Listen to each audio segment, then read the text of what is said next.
మనిద్దరి మధ్యలో ఏ జన్మలో ఏ తీరని రుణం ఉందో, మరెందుకు ఇంతలో ఈ బంధనం ఇన్నింతలు పెరిగిందో, అమాయకమైన నీ చిన్నారి నవ్వును ఏ తల్లి కందో, ఇటే నీ దారి ఉందని నిన్ను ఏసుడి గాలి పంపిందో.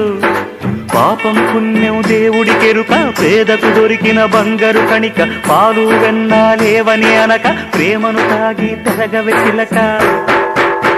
వలేసే పాడు లోకం కంటపడక ఉండు నాయనక, ఇలా నా గుండెలోనే గువ్వల కొలు ఉండిపోయింక, ఇటే పోస్తే ఎముండైనా నిలేస్తానే, మరింక ఏ కీడు నీ వంక రాలేదు.